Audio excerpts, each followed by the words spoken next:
you doing, ma'am? Not you too, Bob. So what, it's like 18,000 people missing, and he's like, no, Bob. Oh, Bob, you mean so much to me. Bob, I can pick you out by name, despite the fact that you're a child's drawing. Oh, Bob. Wait, who is it? It's an actual newscaster that is the voice of that person, isn't it? I'm not entirely sure. So maybe they were in a romantic relationship. I mean, that's a lot of behind-the-scenes plot building that we're doing. Listen, So you're peeling back the curtain and drawing on the chalkboard. listen. If Matthew Graham isn't going to do it, I will. I mean, some clear sexual tension going on that needs to be addressed between someone and a unnamed- drawing. unnamed newscaster and Bob. Yeah. But We need anyway, to resolve this obscure sexual tension in this one episode of Yeah. season 2 of Doctor Who. Definitely. That's what need fixing with Doctor Who. absolutely, Yeah. absolutely. Okay. What are we talking about today, Chuck? We're talking about Doctor Who season 2, episode 12, Fear Her, and it was written by Matthew Graham, and it was directed by Eurus Lynn, and is starring David Tennant, Billy Piper, Nina Sosanya, Abisola Agbaj, sorry about the pronunciation, Edna Dove, and Abdul Salus. Indeed, Irini. For some reason, I had it in my head that you now read out a review from a critic. We're back from the break, and for some reason, I was just like, yeah, Danny now reads out a review from a critic. That's the next step, right? Have you got an Yes. opening statement, Cocker?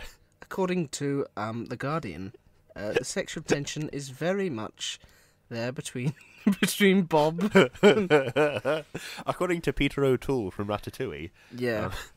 I'll ask you how the break was on Sunday, right?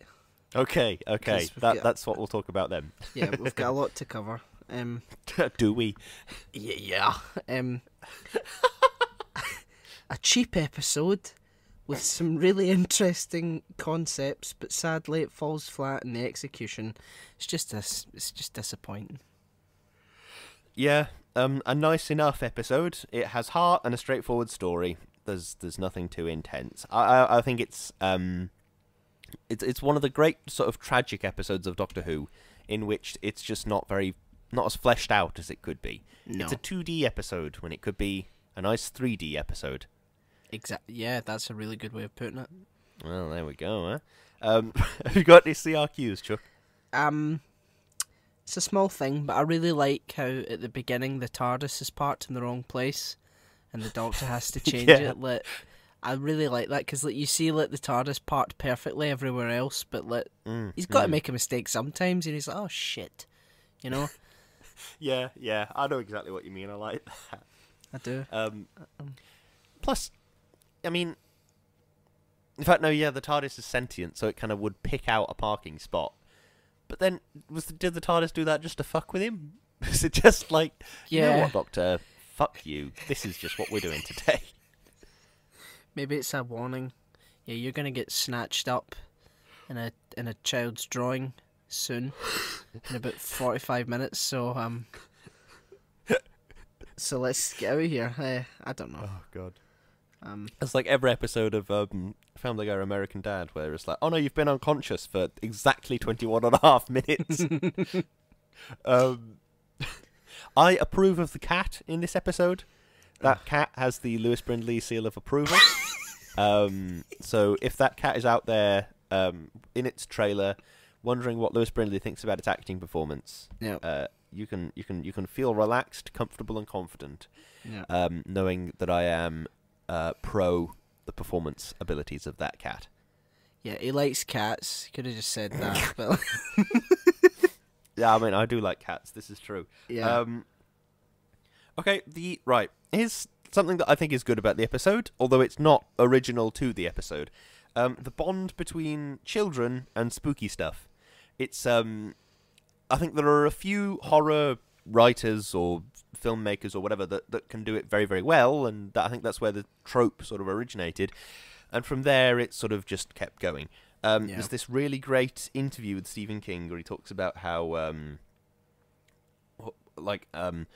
the reason he uses children as sort of a gateway between the sort of natural and supernatural in his books is because children have such vivid imaginations. And he talks about how he loves the idea of children imagining a spaceship in the world, and then it just so happens that the aliens they are imagining are actually aliens in real life. Yeah. And that's I like that trope because it kind of makes sense in a funny way.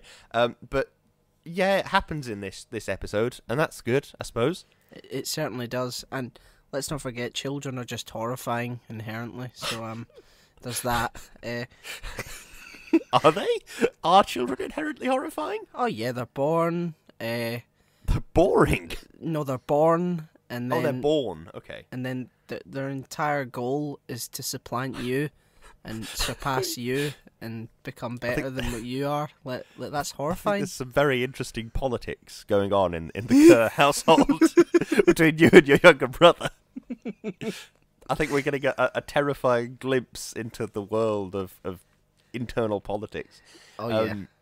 Kids are just kind of crazy. Like they just say stuff with no filter. Like an 8-year-old will insult you, but they will be devastatingly accurate with it. They will pick out something about your appearance, and you'll be there thinking for days afterwards, oh my god, nobody else has ever commented on my chin. Do I have to really is this something I should be concerned about? Yeah, there's a brutal sort of honesty with children. Yeah. That that lacks the tact of an adult, which makes it all the more horrifying. I've never felt so out of my depth than being surrounded by children insulting me. Because my brother has pals and all that, and they come over and then they start annoying me. Stands in a circle and insult you. No, they just shout up to my room from downstairs and stuff like that. Right. The usual.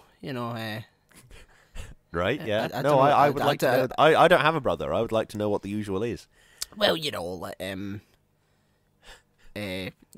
shouts to, oh, you were on 4 o'clock club and all that, and it's like, oh, you've passed your heyday and all that, and they don't actually say you've passed your heyday.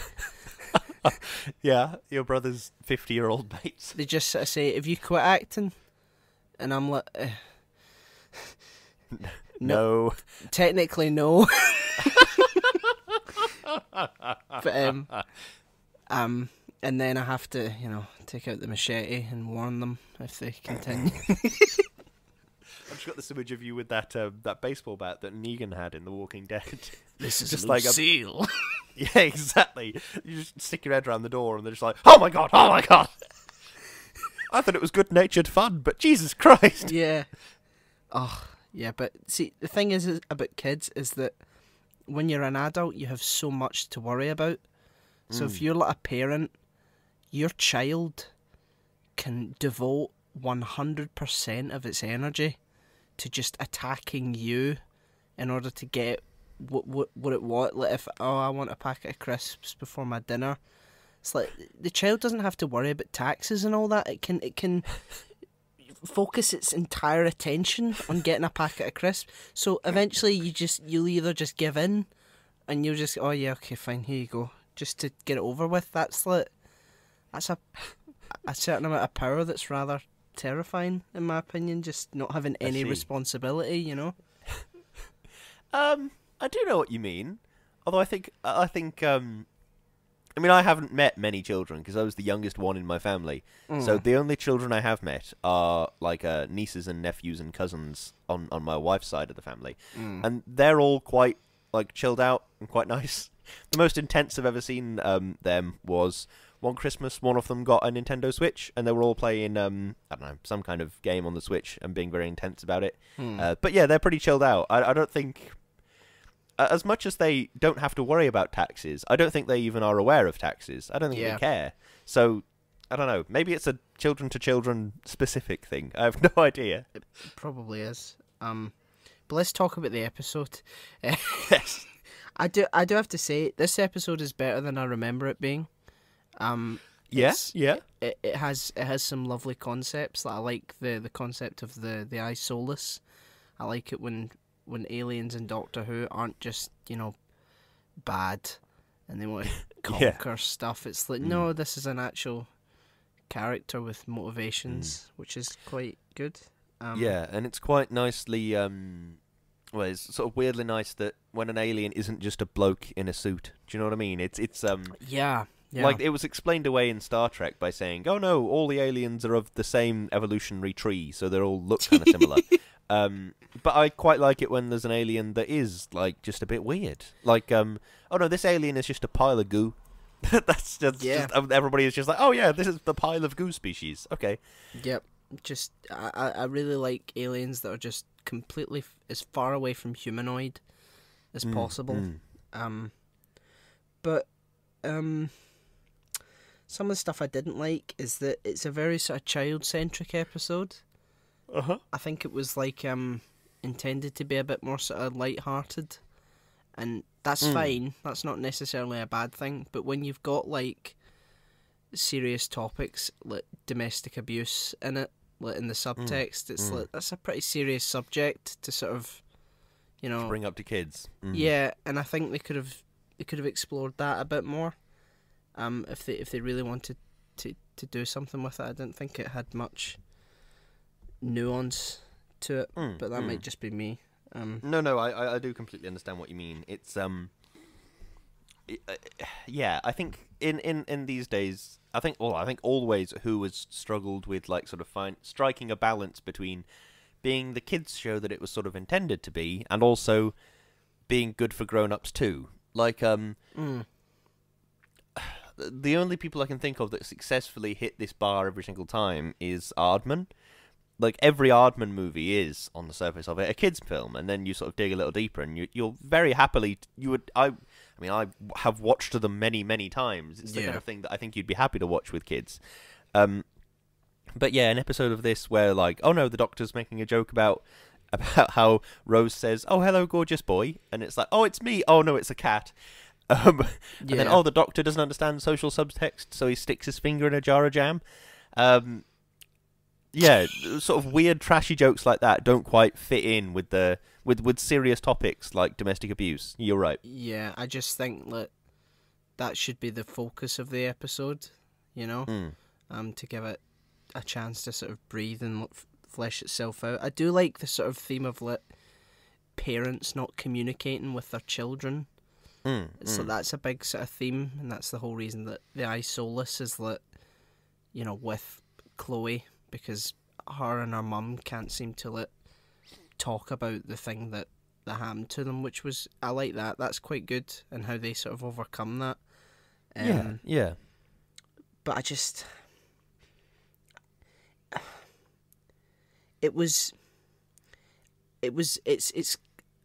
the same as you know, Boomtown last season.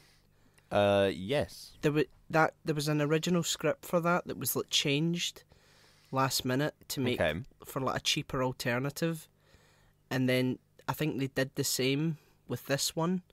Oh, okay. There was originally a script written by Stephen Fry that they were going to use for this. Right. I say wow. I've never watched anything he's written, but yeah, neither have I. But yeah, theoretically that'd be good, I guess. Yeah, apparently, but it was too expensive, so they had to just come up with something, and you know, it is a very sort of cheap story. I would have liked to have seen the Isolus, the actual family, rather than just one little sort of CGI flower. That would have been nice to see, but yeah, budget cuts, eh? Yeah, it's budget cuts come in the most surprising of places. Like even in incredibly successful franchises, like the whole reason they teleport all the time in Star Trek, they transport all the time in Star Trek, is because they didn't have the special effects budget to have little shuttles going back and forth on screen. So it's like little bits of things like that. It's like, in a way, the TARDIS not flying around is kind of a saving grace for the BBC's wallet. But on the same level, maybe it'd be nice to see that once in a while. Yeah. I do think that domestic Doctor Who is kind of great. Like, I love space, but every now and then it's in a house and it's sort of a relatable story, and it's well, you know what I mean. It's not out and out relatable to everybody, but everybody knows a terraced street. Do you know what I mean? And it's, I think an out and out domestic Who is quite nice every now and then. It feels a bit like the Idiot's Lantern again this episode. It does, yeah. Like, it's very sort of local, very sort of there's a mystery on the street and all that, and like people aren't talking. I really don't understand why like the other parents are in it. Like, you could have devoted like the amount of time that you spent arguing with them to the relationship between Trish and Chloe, which is like the central sort of thing of the episode. So why we're talking about, I don't believe in evil. Oh, look at the tarmacker. He's probably kidnapped the kids, even though they disappeared right in front of my eyes. It's like, it's kind of... You need to pick one or the other. Is it a sort of small community going into hysteria, or is it like a really emotional story between a mother and her daughter? I think you need to sort of pick one, No, I completely understand. I think you're right. Yeah. Yeah. Pick a track and stick to it. Otherwise, I think you can do too much in a story. I think that's the problem with a lot of Doctor Who episodes, especially in later seasons, is that there's just too much going on. Pick a track and stick with it. Do you know what I mean? And I think I don't think this is like a symptom of the problem. I think this is just a standalone case sort of thing. But yeah, pick something and go with it. I really like Kel, the tarmacker. Yeah. Oh, the council. Yeah. You took a council axe from... Oh, what a guy. Yeah, I do appreciate that. Sometimes you get like really good casting for Doctor Who, like just supporting characters really make the episode sometimes. And, characters like Kel really, really do it. Even, dare I say, Frank Skinner in Mummy on the Orient Express. He really made that episode, I think. Frank Skinner? Yeah. The comedian from Birmingham. Oh, yeah. He played... He had that... old-timey cap on. I can't remember what he did in that episode. He was like the train's engineer. And it was like, because he'd been looking into it already, so he had like schematics of the train and stuff, so it was all like, is the Doctor going to believe that Frank Skinner is just happens to have been looking into this, or has Frank Skinner been killing everyone? And then that was very quickly abandoned to be like, no, I think Frank Skinner's just here. Is it the guy? But he sort of made the episode. The guy from who does Room 101? Yeah, him. Yeah, I thought that's who you were saying. No, yeah, he does. I really like his comedy. It's he went on Travel Man, I think. Have you ever watched Travel Man with Richard Ayoade? No, I haven't, sadly. Oh, it's good. Yeah, it's he travels to does like a 48-hour stay in another country, and at first the idea of the show was that it would be like a informative travel program. It's like, if you've only got 48 hours in Croatia, what should you go and see? What historical sites, what museums, what this, what that sort of thing. Yeah. But very quickly they realised that the gem of the show wasn't in what it can teach you, it was in sort of the hilarity of whatever guest performers they had on. Yeah. So they had like Johnny Vegas did an episode where they went, I forget where it was, they went with Johnny Vegas, Catherine Ryan was on.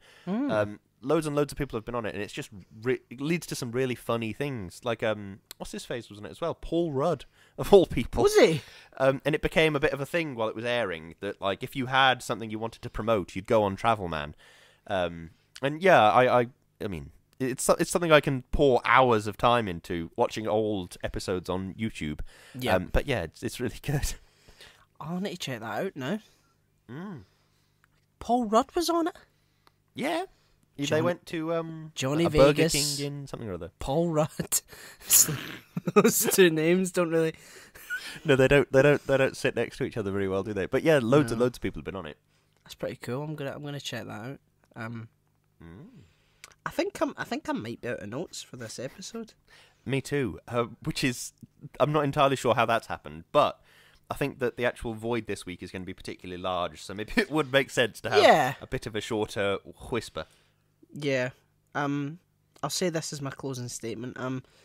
Some nice concepts, but again, concern with money, and they needed a cheap episode to sort of, just to fill it in. I want to see the Stephen Fry episode, because that would have been pretty cool. But we probably will never ever see that. So I'll leave it. Sort of a great tragedy. Yeah, I'll leave it to Big Finish to do that. Big Finish have been like hoovering up after the BBC's abandoned project for yeah. long now. It's incredible. Do you remember Derek Jacobi when he played the Master? Yeah. And that he was just really good as that role. He played him for 5 minutes, and then John Sim took over. John Sim's great, but like Derek Jacobi's like amazing. So Big Finish, what did they do? They released fucking audios with Derek Jacobi as the Master, obviously. Ah, good old Big Finish. Yep, fixing the BBC's mistakes since 1960. I don't know when they started.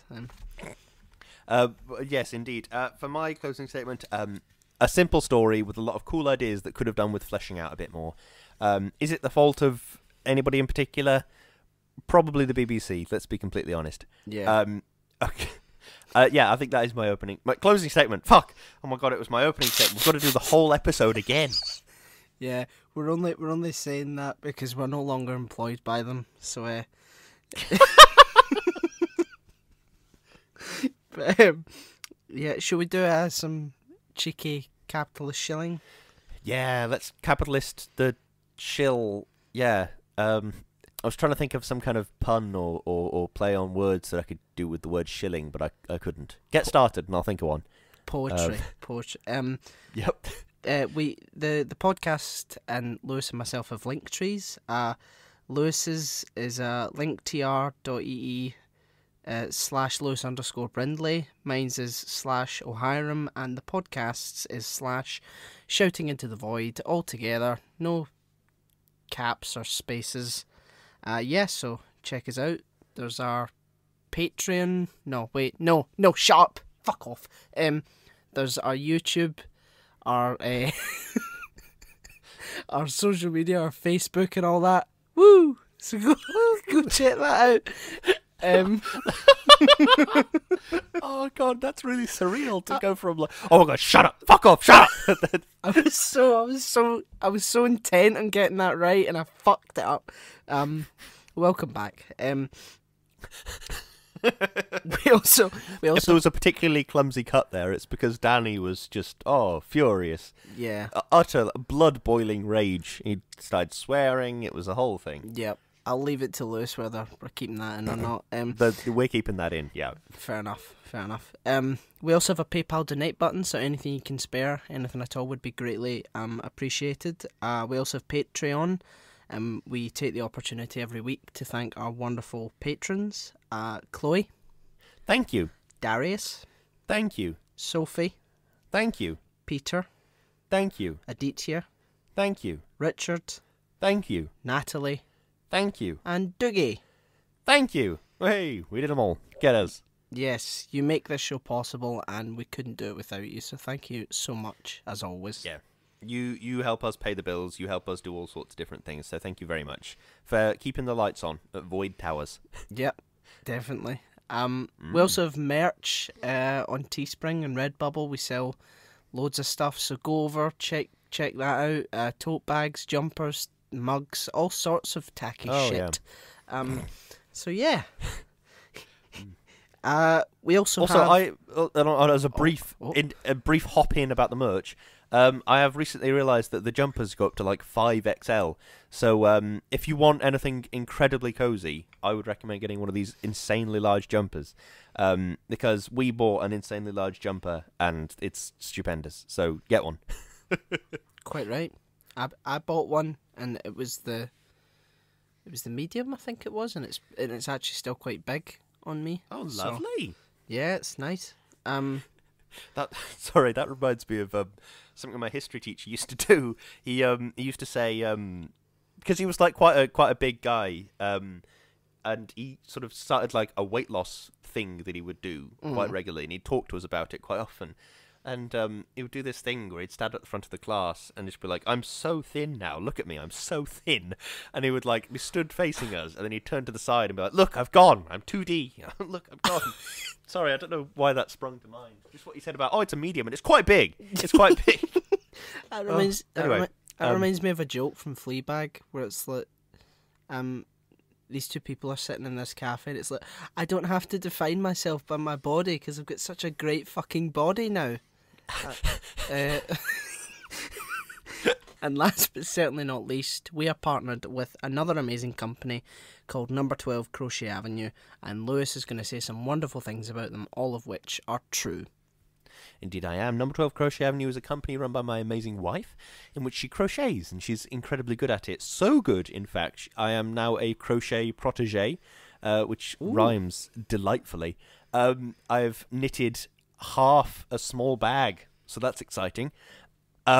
Yeah. But yeah, if you'd like to keep up to date with all the assorted developments in the crochet world, you can go and check out her Instagram at Number 12 Crochet Avenue. Give her a cheeky follow and a like and all that sort of good stuff. You know what to do. Okay, yeah, that's that. Go and give her a follow at Number 12 Crochet Avenue. Definitely. Well, that was Fear Her. Indeed, it was. Yeah, and as the episode sort of indicated, rather sort of like a log in the eye, a storm's approaching. So French. But yeah, so we're coming to the end of season 2 now. We are. Jesus Christ! So it's 2 crazy episodes next, so we'll be sure to do them in the next 6 months, and that should be that should be fun. But yeah, so tune in then, and we will see you, hear you, smell you. Scrap an episode written by Stephen Fry next week. Yes, thank you very much for listening. Goodbye. Goodbye.